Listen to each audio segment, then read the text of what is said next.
with you. A reading from the Holy Gospel according to St. Luke. On Easter Sunday, two of Jesus' disciples, were going to a village called Emmaus, about 7 miles from Jerusalem, and talking about all that had happened. While they were talking, Jesus himself came near and went with them, but their eyes were kept from recognizing him. He said to them, "What are you discussing while you walk along?" They said, "About Jesus of Nazareth, who was a prophet, mighty in deed and word before God and all the people. And how our chief priests and leaders handed him over to be crucified. We had hoped that he was the one to redeem Israel. It is now the 3rd day since these things took place. Some women of our company astounded us. They were at the tomb early this morning, and when they did not find his body there, they came back and told us that they had seen a vision of angels who said he was alive."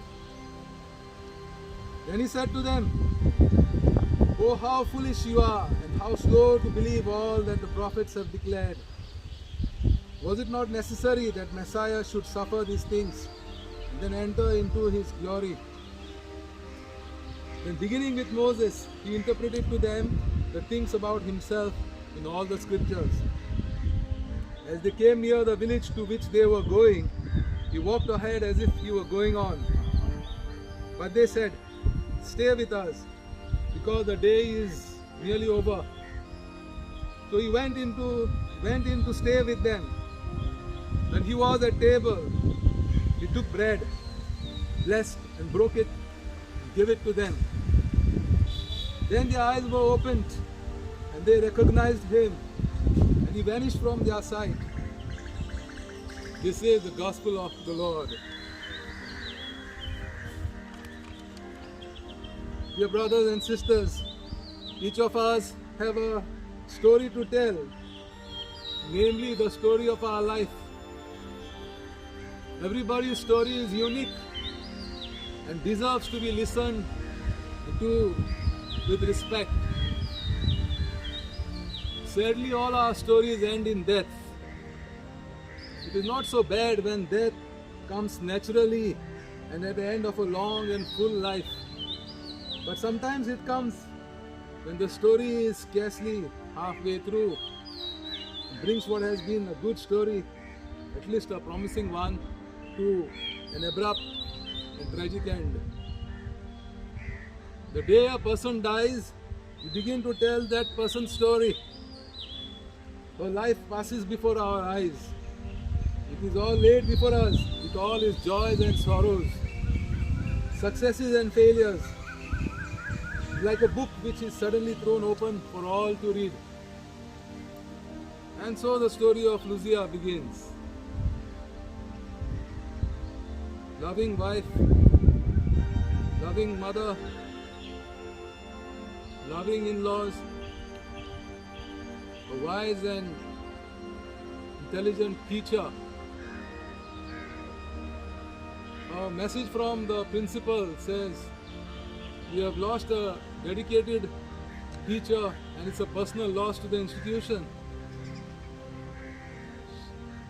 She gave guidance, not only academic but moral guidance, to thousands of students, many of whom are doctors, engineers. She was a senior teacher teaching science and maths, a wise teacher, talented person, and did a lot of work for her school. The loving mother, one of the caretakers there at the hospital when I was there with her the last few days, she was telling how lovingly Lucia told all about her story of her family, both immediate family and mother, brothers, sisters. And then she invited her for her daughter's wedding. the daughter, loving daughter, was with her all these days. Loving wife to her husband, loving in-law.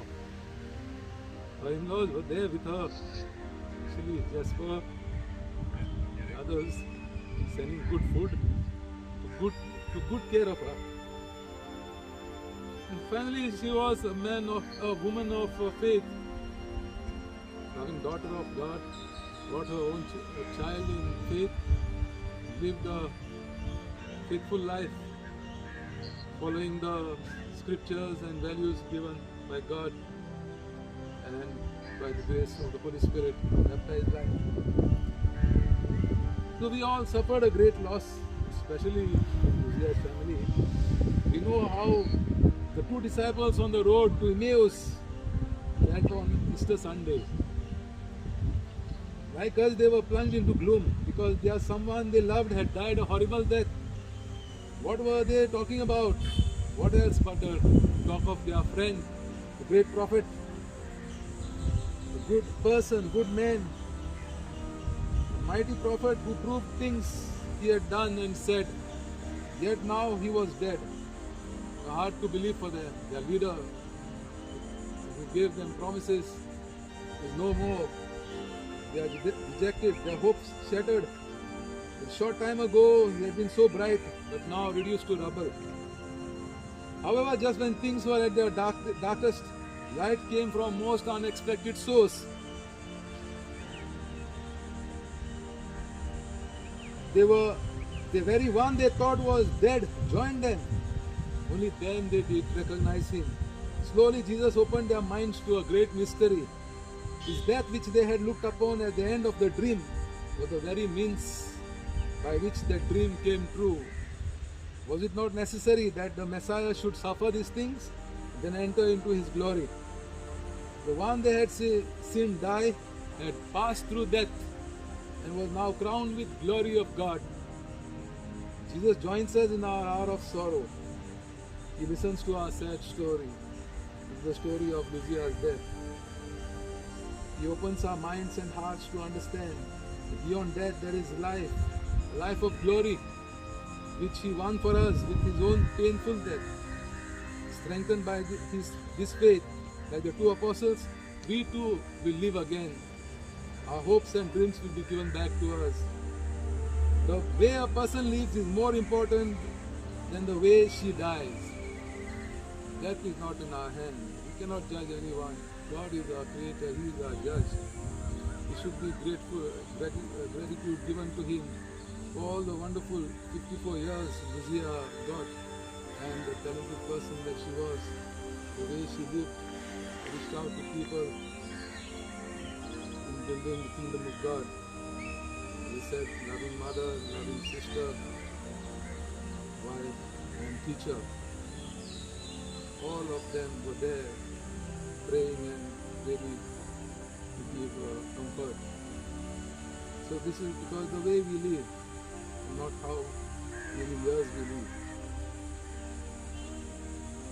So we must not dwell too much on the manner of Lucia's death. Better to give thanks for her life and in her death commend her to the care of God. In a strange way, a time like this can bring us very close to God. Can transform us spiritually. Just as we learn more about friendship in hard times than in easy times, so at a time like this we discover the goodness and mercy of God.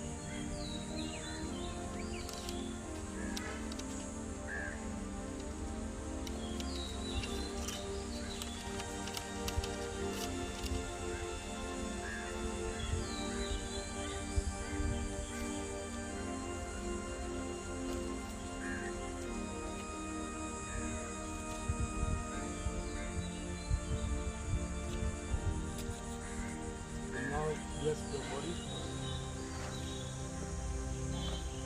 Saints of God, come to her aid. Come to meet her, angels of the Lord. Response: receive her soul and present her to God the Most High. May Christ who called you take you to himself. May angels lead you to Abraham's side. Receive her soul and present her to God the Most High. Give her eternal rest, O Lord, And may your light shine on her forever. Response, receive her soul and present her to God Most High.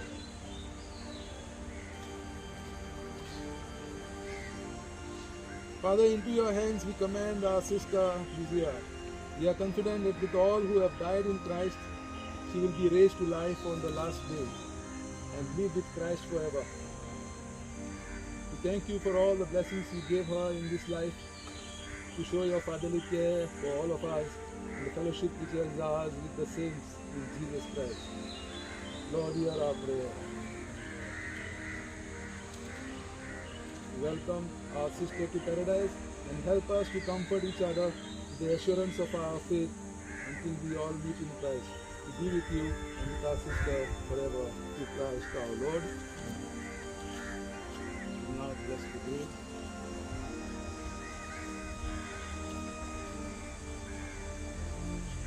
We are standing in a place where everything speaks of death. Yet it was in a place such as this that the resurrection of Jesus was first announced. The women disciples who went to his tomb on Easter morning were told, "We are looking for Jesus of Nazareth who was crucified. He has been raised. He is not here." It was fitting that it was here where death seems to reign supreme, that the good news of Jesus' resurrection was first heard as we place the body of our sister Lucia in this grave. May the Lord in His goodness open our minds and hearts so that we may believe the good news of Christ's victory over death. God of mercy and compassion, your Son died and His body was placed in a tomb, but in your almighty power you raised Him to the life again. Bless this grave which we place the body of Lucia, and through the victory of Jesus over death, make it a place of hope. We ask this through the same Christ our Lord. With love and reverence, we commit the body of Lucia to the earth and entrust her soul to the never-failing care and love of God. Lucia, may the Lord bless you and keep you. May the Lord let His face shine on you and be gracious to you. May the Lord look kindly on you and give you peace, both now and forevermore. Amen.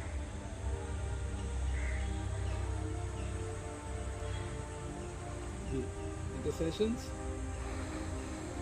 your response, Lord have mercy. Jesus said to Thomas, "You believe because you have seen me. Blessed are those who have not seen and have believed." We are among those who have not sinned. As we pray for our sister Lucia, may God bless us with the gift of faith. Response, Lord have mercy. That Lucia may share in Christ's victory over death, we pray to the Lord that she may receive forgiveness for the sins she committed through human weakness. We pray to the Lord, Lord have mercy. The Lord may welcome her into His kingdom to live in the light of His glory forever. We pray to the Lord, that her memory may remain alive among us. We pray to the Lord. For those who mourn for her, that they may know the consolation of God's love, we pray to the Lord. For our deceased relatives and friends, for all the faithful departed, we pray to the Lord. Now, let us now pray the prayer that Jesus our Savior taught us. Our Father, who art in heaven, hallowed be thy name. Thy kingdom come, thy will be done on earth as it is in heaven. Give us our trespasses, and we forgive those who trespass against us. Lead us not into temptation, deliver us from evil. God of power and mercy, through the resurrection of your Son, you have given us the hope of an inheritance that is imperishable and unfading, kept for us in heaven. Help us to hold fast to this hope as to a firm and sure anchor. We ask this through Christ our Lord. Lord, in your mercy, you allow us to taste on earth the joys of the world to come. You grant us glimpses of the promised land towards which we are journeying in faith. Visit your people now with your love. Grant that even in their hour of sorrow, they may taste the joy of your goodness. We ask this through Christ our Lord. Eternal rest grant unto her, O Lord, and let perpetual light shine upon her. May she rest in peace. Amen. May our soul and the souls of all the faithful departed, in the mercy of God, rest in peace. In the name of the Father, the Son, and the Holy Spirit.